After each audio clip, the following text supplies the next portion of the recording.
1, 2, 3, 4.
Hi, welcome back to another one chart lesson. Today we're looking at a song called Veinte Años, which means 20 years, from the Buena Vista Social Club. Now, if you don't know this record, you should really have a listen to it because it's a fantastic example of really well experienced musicians playing extremely tastefully.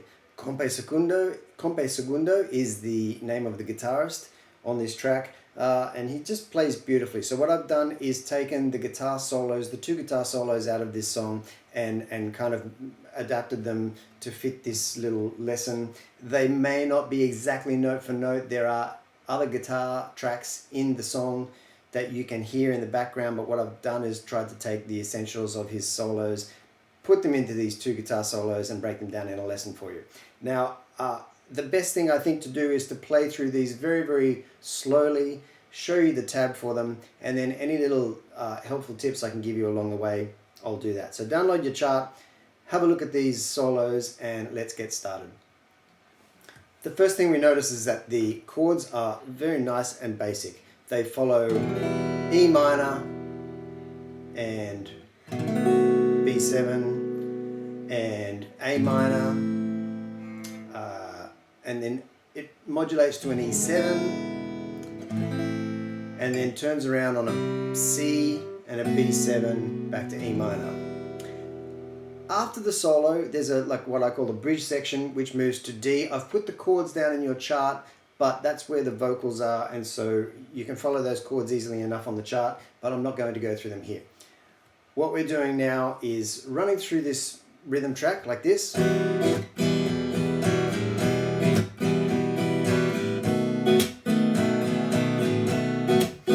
Now this rhythm, down, down, up, down, it's a very kind of a swingy little dun, da, da, dun, da, da. You can play it much straighter.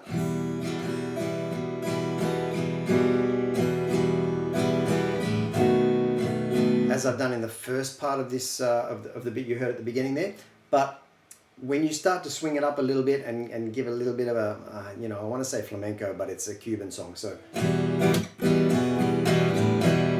to give that, it's all about that little up strum followed by a muted kind of hit like that. So if you can practice that and get that down,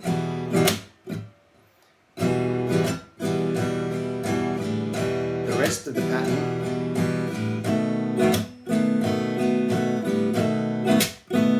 then we move into the solos. Now the solo, it's a beautiful, beautiful, tasteful solo, which is one of the reasons I wanted to do this lesson. It's a great example of, just really tasteful guitar work. Now he starts on the 7th fret of the E string. And you could start up here, but you hear him slide up to this note at the end of this phrase. So he goes, and that slide is a really nice expressive little thing. Lands on the 12th fret. Then he comes up Now if you're using a pick, you can do that, but you just need to mute the B string. So you're going straight forward and up, but when you do move to that shape, just let that finger touch the B string, and obviously don't strum anything below the G string. Then you come back down to the 5th fret, move to the B string, move up again to the G string. Now here you want to jump back across to the D string down 1 fret, so your pinky starts on the 10th fret, and you do this little phrase, which is really nice to get a hold of.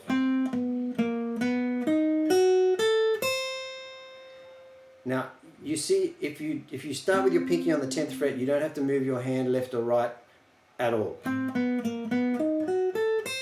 until you get to the end of that phrase.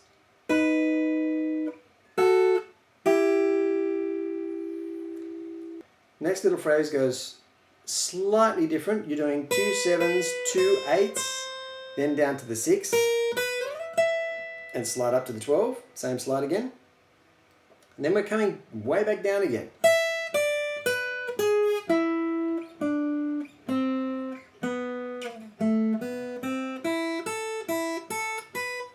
Now there are obviously different positions you can play that little run in, but to use the open strings like he does, and you know, it seems to make sense to do it there. You can play them in different places, but I think that makes the most sense there. So we'll do that again.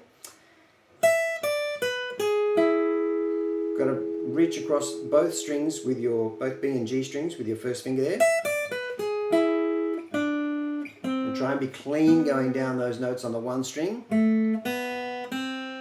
Use those open strings to get back up here.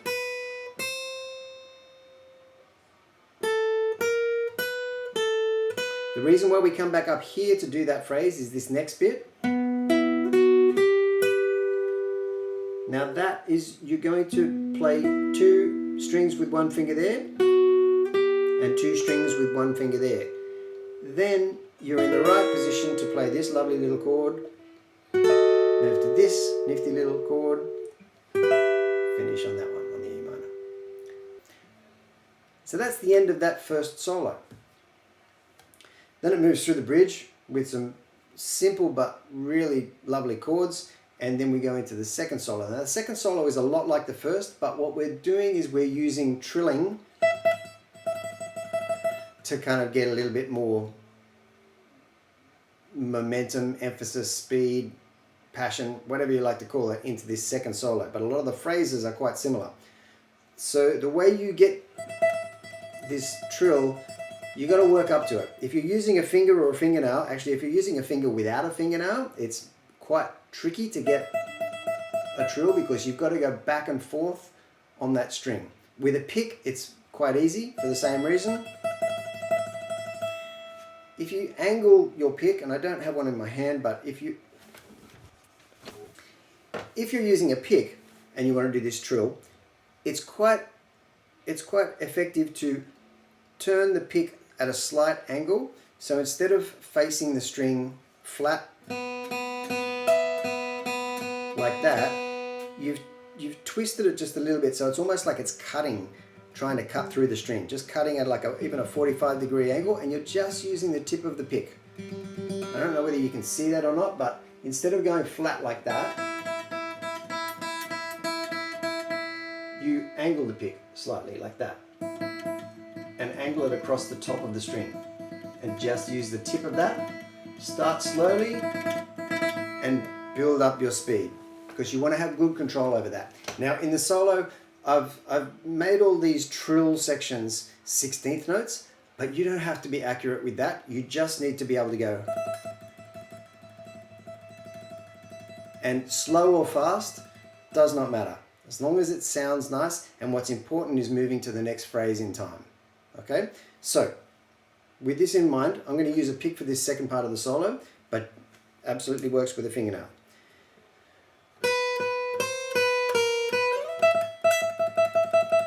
And then we're trilling on that 12th fret note. Do a slightly different phrase.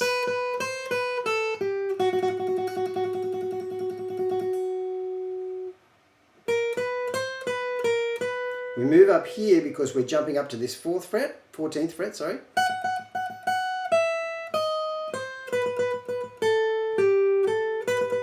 So it's kind of like every time you pause on a note or you hold a note, give it a bit of a trill.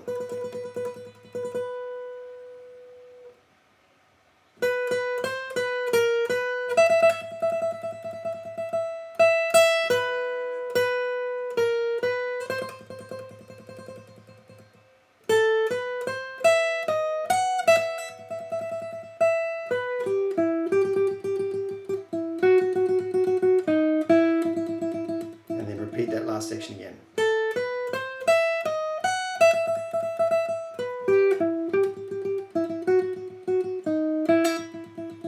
And trill that last little bit, or not, just end on the single note. That's your solo. There's a bit there, it's probably different fingering from a lot of the solos you might have learnt before, but it's a lovely solo to learn, and it's something different for your fingers to learn. So thank you for watching. Let me know if you have any problems with it. Good luck with it, and we'll see you here again next time.